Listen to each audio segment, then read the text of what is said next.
February 1945. Iwo Jima. Takahashi Toshiharu huddled in his concrete bunker, the ground trembling as American tanks rumbled closer through the volcanic ash. This was the moment he had trained for. His unit had spent months preparing to destroy enemy armor, meticulously studying the weak points of the Sherman tank, practicing with lunge mines and satchel charges. The lead tank stopped 150 yards from his position, too far for a suicide charge, but well within range for the 47mm anti-tank gun in the adjacent bunker. Then, a sight he could never have imagined.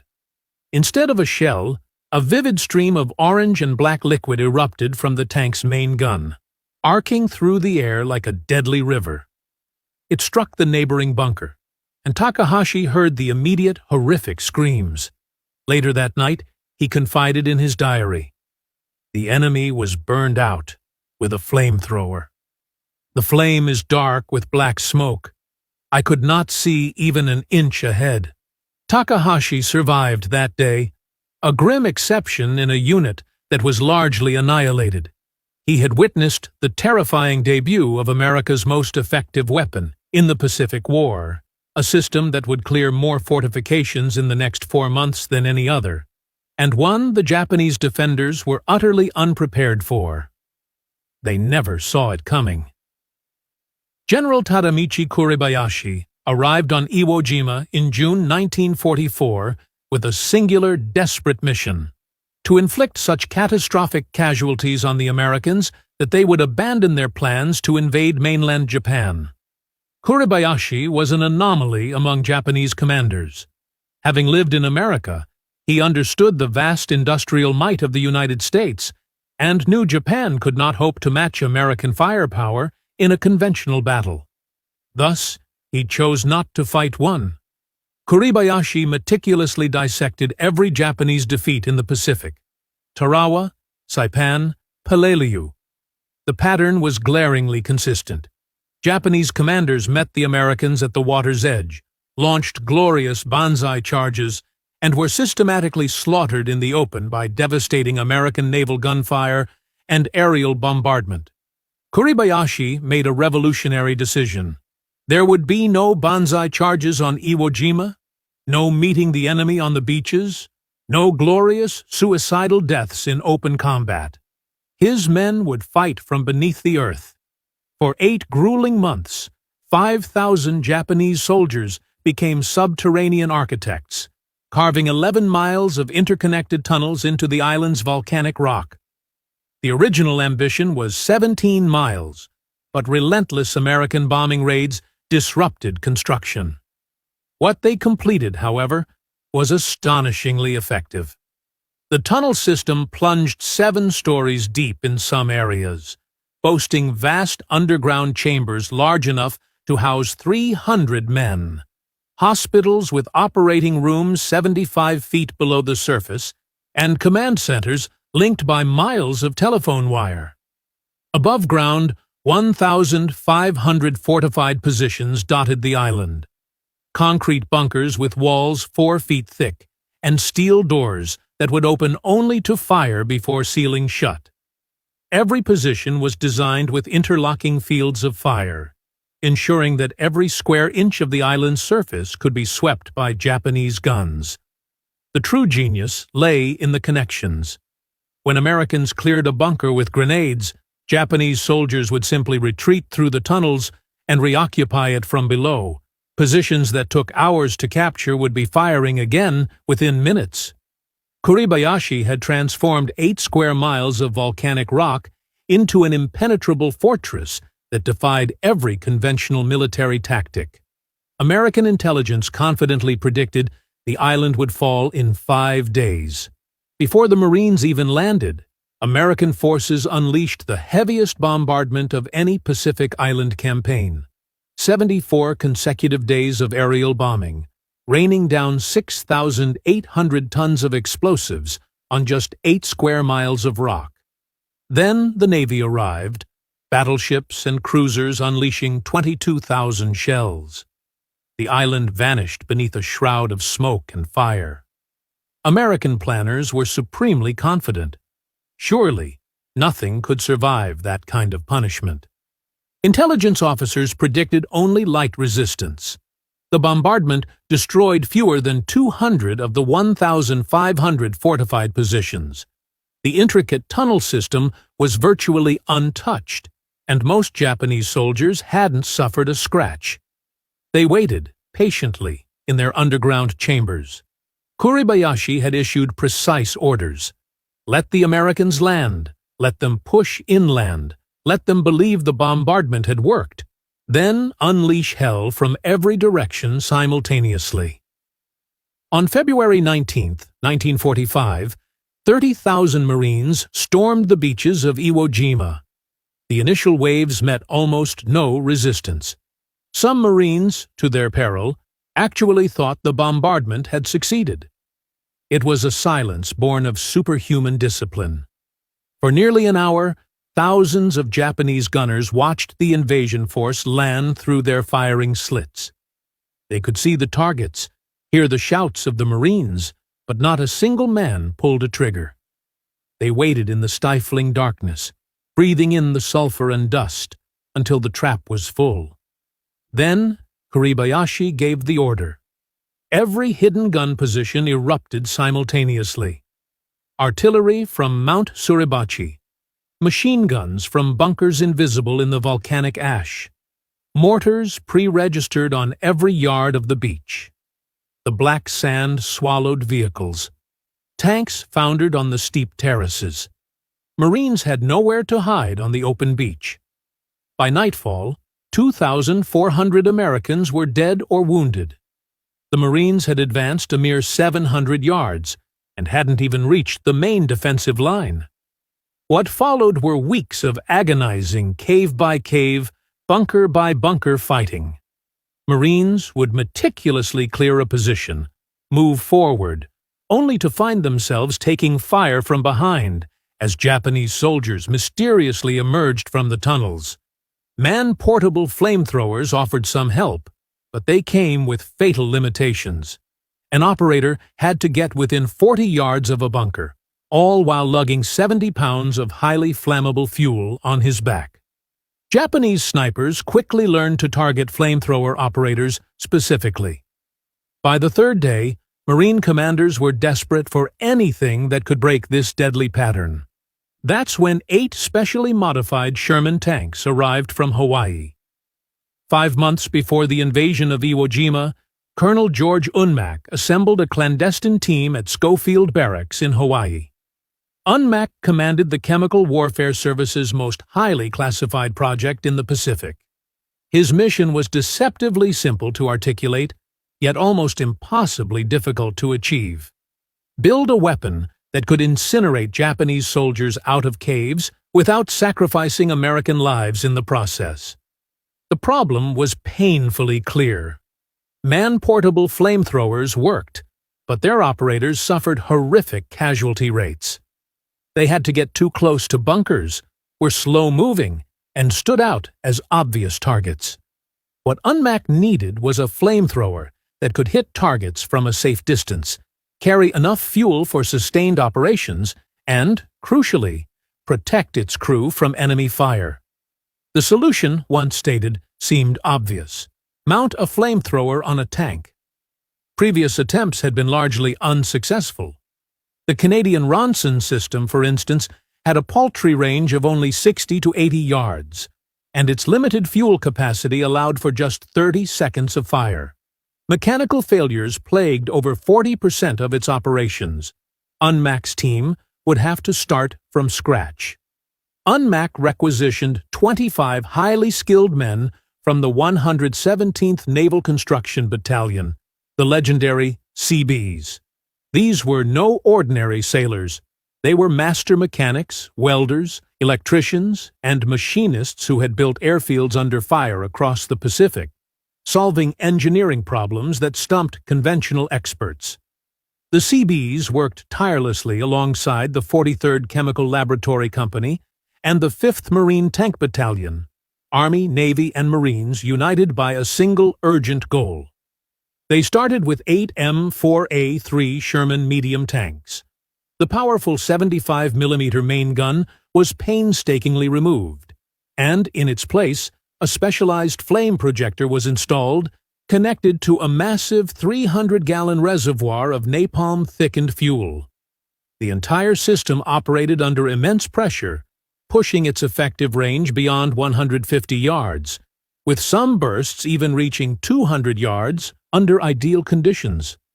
Each tank demanded an incredible 1,200 man-hours of modification.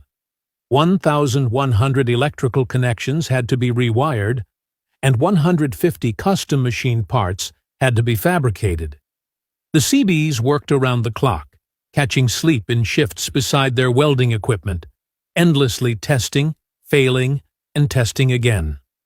By January 1945, 8 formidable tanks were ready.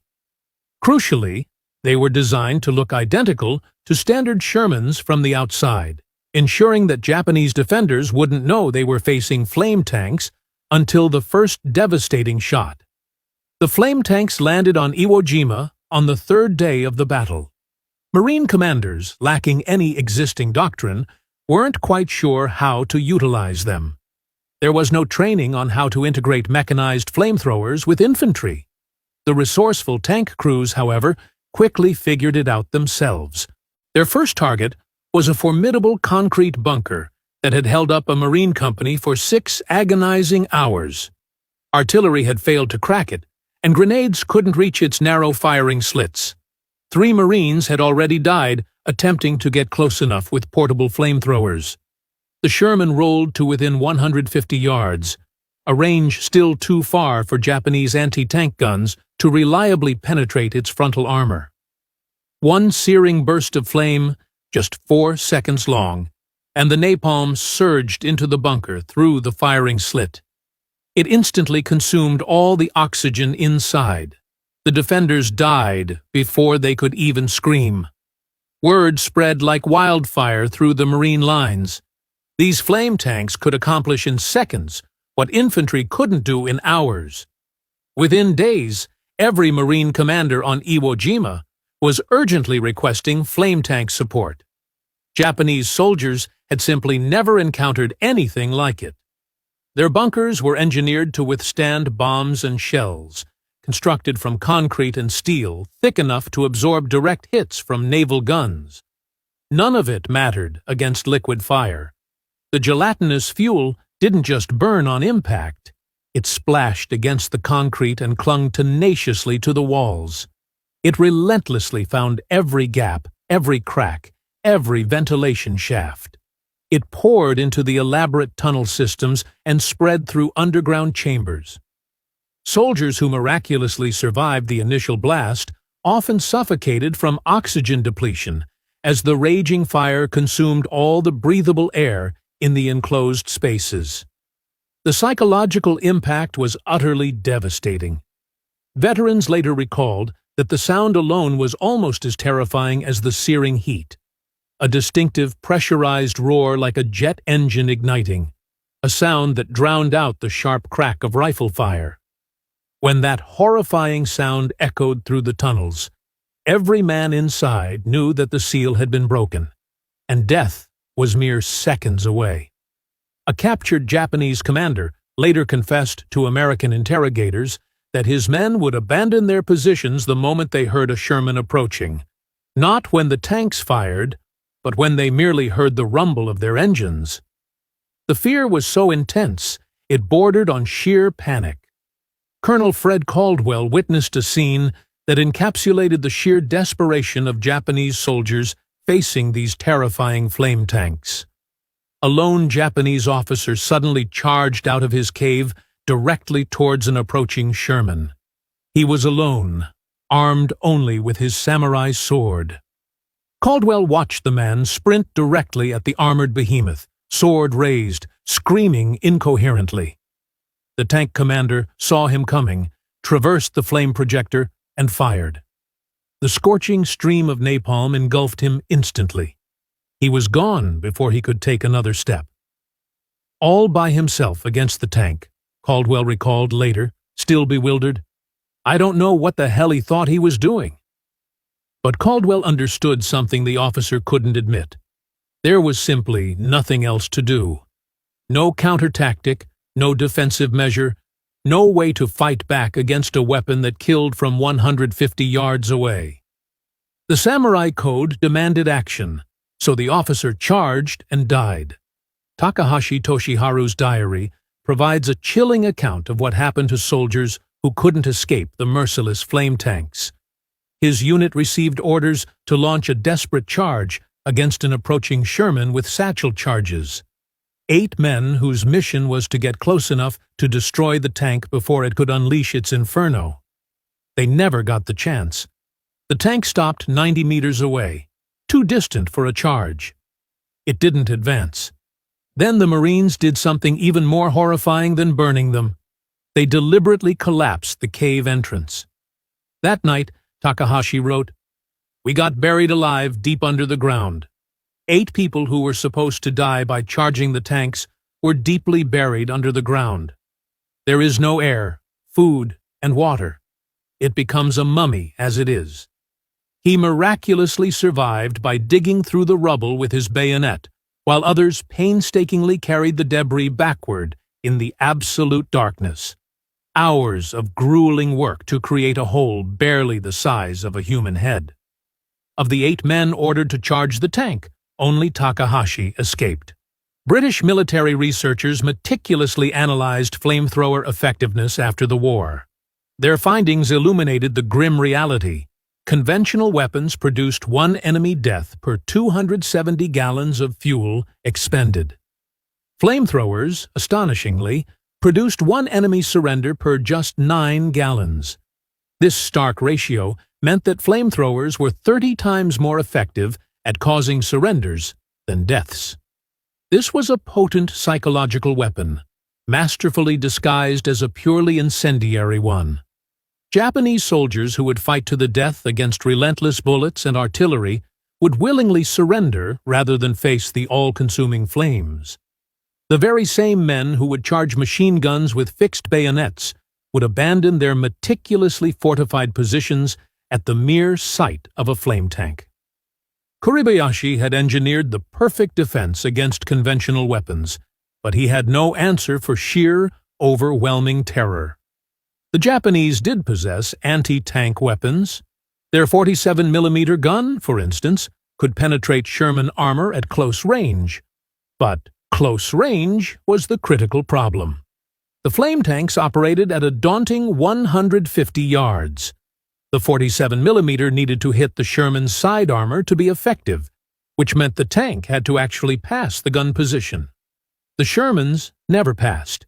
They simply stopped at a safe distance and burned the bunker to the ground without ever exposing their vulnerable flanks. Suicide squads, armed with lunge mines, were theoretically effective. A soldier with a shaped charge on a pole could destroy any tank if he reached it. But reaching it meant a suicidal sprint across an open killing zone under a hail of machine gun fire from the tank's supporting infantry, then surviving long enough to successfully detonate the mine. Almost no one made it. The flame tanks had discovered the fatal flaw in Japanese defensive doctrine. They could kill from beyond the range of any weapon the defenders possessed. The flame tanks had another crucial advantage that Japanese soldiers couldn't anticipate. They looked identical to regular Shermans. The ingenious Seabees had mounted the flame projector inside a dummy tube meticulously designed to look exactly like the original 75mm gun. From the outside, there was absolutely no way to distinguish a flame tank from a standard Sherman until it unleashed its first terrifying blast. Japanese defensive planning assumed tanks would engage with cannon and machine guns, and they positioned their anti-tank weapons accordingly. When a Sherman approached a bunker, defenders expected a conventional duel. Their guns against the tank's gun, both sides trading shots until one was destroyed. Instead, the first horrifying indication that something was different was the stream of napalm already surging through their firing slit. This brilliant deception bought the tank crew the only thing that truly mattered: the invaluable first shot. The 8 flame tanks at Iwo Jima conclusively proved the devastating concept. Okinawa would then demonstrate that it could scale on a much larger level. The 713th Tank Battalion converted all 54 of their Shermans into flame tanks specifically for the invasion. The entire battalion, consisting of nothing but flamethrowers. They landed in April 1945 and spent the next 3 grueling months burning their way through the Shuri Line, arguably the most formidable defensive position Japan had ever constructed. The results were staggering. The 713th killed a documented 4,788 Japanese soldiers and captured only 49. Battalion losses were a minuscule 8 killed and 1 missing, an astonishing kill ratio of nearly 600 to 1. They expended an estimated 76,000 gallons of napalm, incinerating Japanese positions across southern Okinawa. Some estimates place the total at over 200,000 gallons, including all operations. One Seabee, who operated a flame tank on Iwo Jima, succinctly summarized the weapon's terrifying effectiveness. "We did in 6 hours with 4 loads of fuel what a tank battalion and 3 infantry companies had been trying to do for 5 days." General Kuribayashi died on Iwo Jima in late March 1945. His body was never recovered. His meticulously planned defensive strategy had worked exactly as designed against conventional weapons. The overwhelming bombardment failed. The initial American assault stalled. American casualties mounted precisely as he had predicted. Then, 8 tanks changed absolutely everything. The intricate tunnels he had built to protect his men became, ironically, the very mechanism of their deaths.